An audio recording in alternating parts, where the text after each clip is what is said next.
just a car that sets you in a mood of being satisfied. Lately I've been driving a lot of Toyotas. The new CHR, Yaris, Corollas, and this is the new Toyota Corolla Cross. The model that we have here to review is the 1.8 liter front-wheel driven hybrid version with 140 horsepower. The top speed is 170 kilometers an hour, 0 to 100 in about 10 seconds. So it's on paper not a quick car, but when you pick up some speed, I think the overall control of this car is more than fun enough. The brakes are very strong, the steering is crisp and very alive, so that makes up for a very fun ride. And it is very predictable. Of course, you feel that you sit a bit higher and the chassis moves a little under you, but not as in many other SUVs, small SUVs that can be a bit, all over the place and a little flimsy. This one, it is predictable and it really knows what it's doing. 50 million Corollas sold worldwide. Now that is a record, of course. And they've been doing this hybrid technology for very long. They're, like the pioneers when it comes to that. And that makes me think, couldn't it be a bit stronger? But that's the thing. It shouldn't be too heavy. It shouldn't be too big.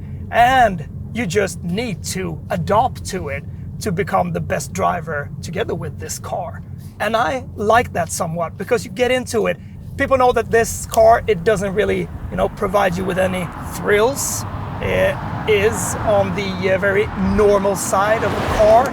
But I like that because when driving so many different cars, from very luxurious cars to very highly advanced cars to super sports cars, big SUVs, well, you name it. The simplicity in some cars, that all of a sudden makes you feel very engaged and thrilled in some way. And this one just makes me feel thrilled in that category of being a very normal car. So when it starts to go uphill a little and you need to push it, the engine gets stressed very easily.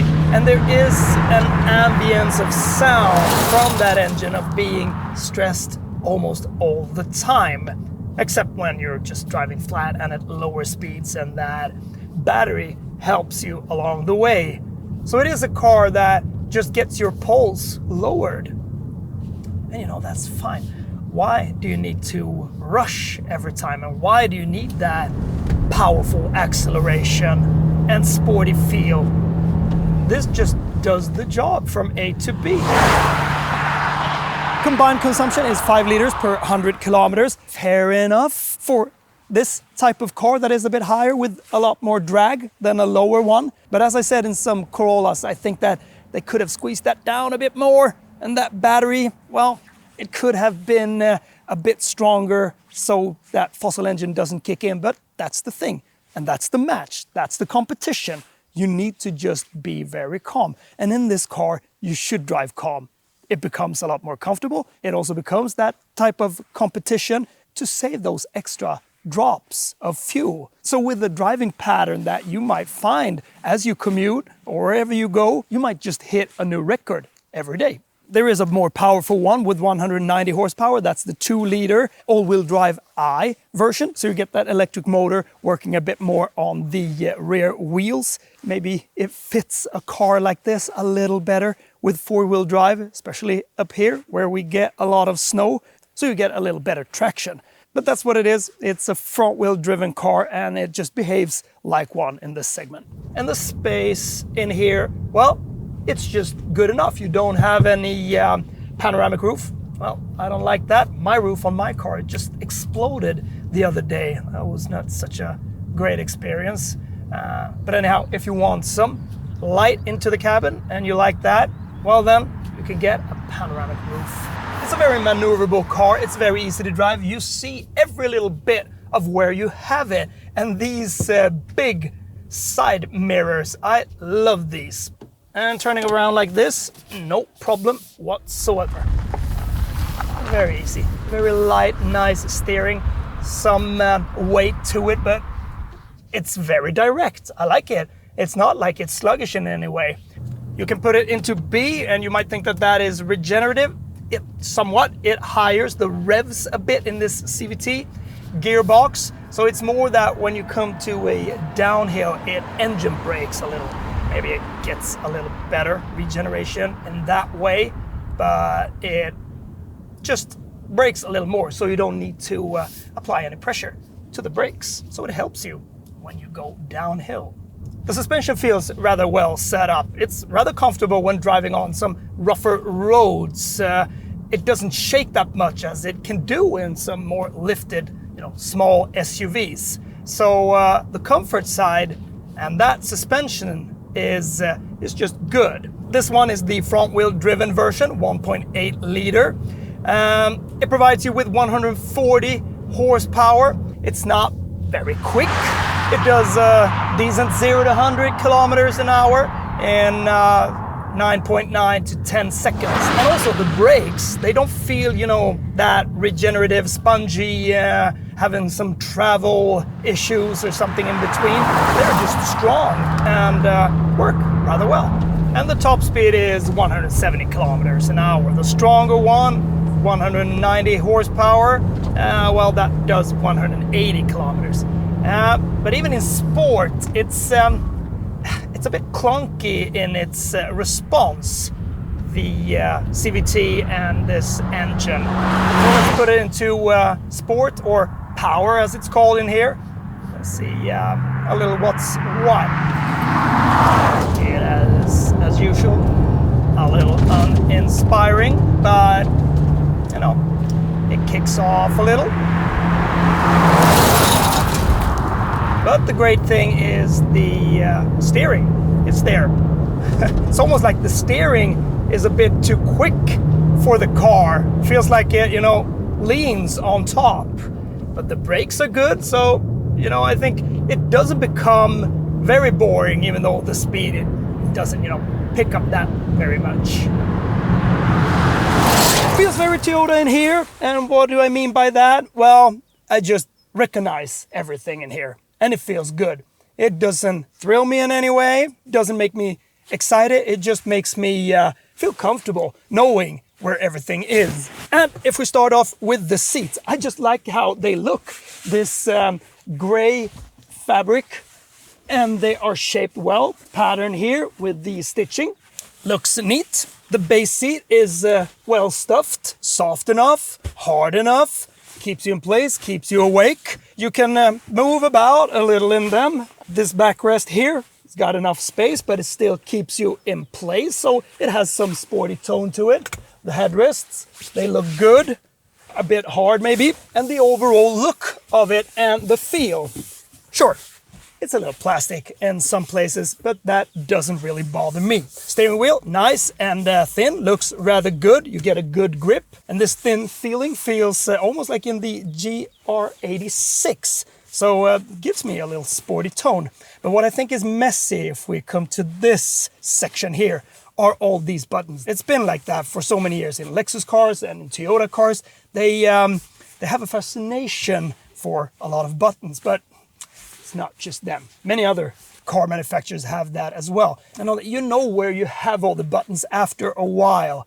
But managing this cluster here, which is very cluttery, there is a lot of information here. So it takes some time to dig into that and get around it.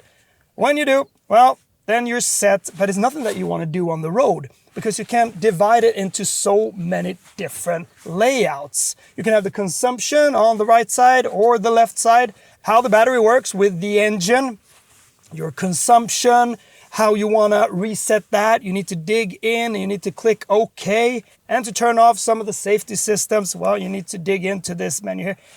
It doesn't take long when you know it, but in the beginning it is a little heavy managed in here. Though I think it's very clean, this area. I like the graphics here. I think it's quick enough, this screen, and it's very responsive. You can see your driving data, notifications, map, and all of this. This works good. 2 physical buttons if you want to lower or raise the volume, even though you do it here. Good, you can warm up the windscreen. Those buttons are a bit hidden down here. It's almost like you can't see them. And here are some chunky buttons, too many.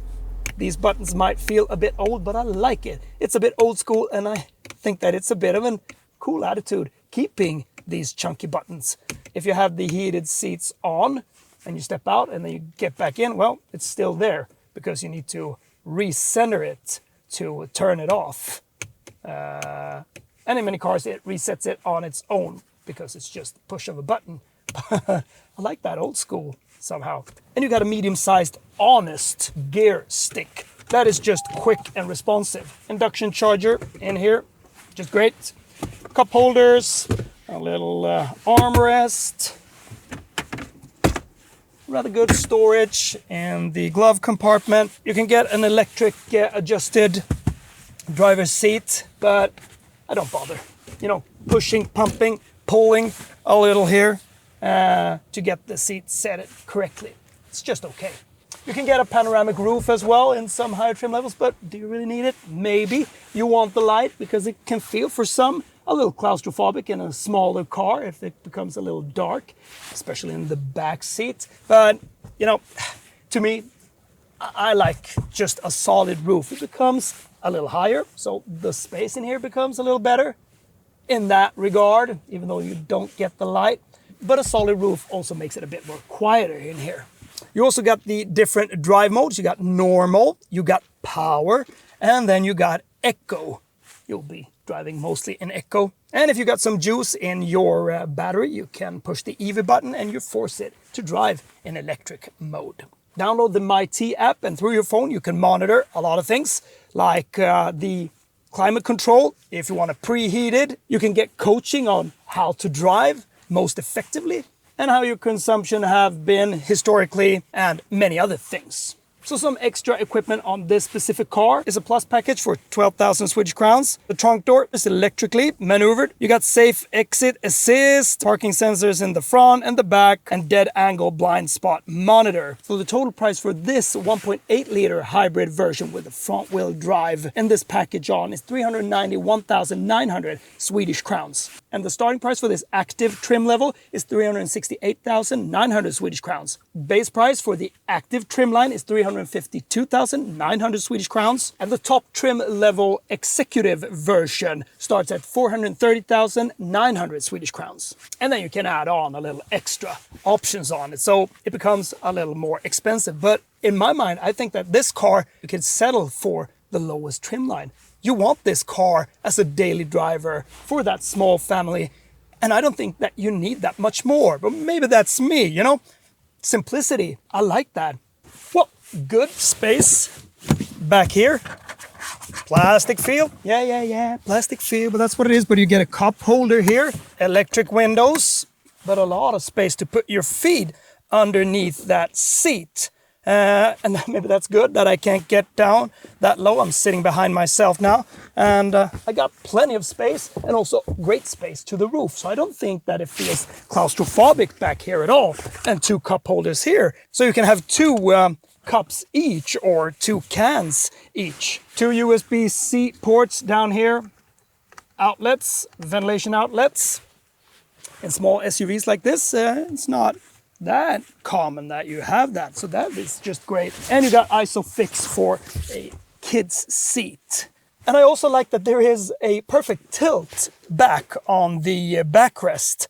It's not too upright and it's not too lean back, so you sit rather good here. So for kids, this is just great, but for adults, you know, more than well enough for a little longer ride. And 60-40 split if you want to fold the seats when you want to load up some more stuff. Well, you can at least hear that engine struggling. And that's 100. It's okay. Step on the brakes. Great. Now we pull it in here. No, I just don't think that it's not that bad. It's not that bad. But I think that the steering is good. I've said that about the CHR, the new CHR, the other Corollas, that they had some, you know, okay feel. The Lexus LBX, that was good, that was fun, made almost the whole car. So they've done something there, and I think that all these models, they have about the same calibration in their steering feel. So that is good. That makes it for a little laugh if you want to push it a little. And the popularity of the Corolla, well, it comes in this Cross version now. And Cross version, SUV version, small SUVs, that is very popular. So this becomes a very good formula. And it has proven here in Sweden, because 2022, this became the family car of the year. It nicked the first prize, and it won over the Kia EV6 and the Volkswagen ID Buzz. And then we always get to the point of this with the SUV markets and what I think about SUVs. Driving like this, it's just good. You know, who can complain of sitting a bit higher? And when you climb in, it's very comfortable. So that really appeals to elderly clients as well that don't want to get in too low and just step in and get on the seat and drive away in a calm manner, which this car should be driven in. And reliability, well, Toyota makes so many of these. They've been doing these for so many years. So I think that there's some reliability in that, knowing that they produce this is their vision, and they will keep on doing that. So that feels a little reassuring, buying a hybrid car like this. This one, it's just a car that sets you in a mood of being satisfied. And I'm not sitting here, you know, wanting anything more. This is just great. And there's something about transporting yourself in a calm manner. I like that. And that's where a hybrid car, you know, just makes sense. So the cars can do so much in an emotional stage. It can set your mind totally crazy. It can just, you know, do nothing to you. They can disappoint you, they can surprise you, and they can set you in a mood of knowing that a car, well, I need it so that I can prove things to others. And then there's people that just don't care about it. I know this one, where does this sit? Well, judge for yourself. For me, this is just a good car.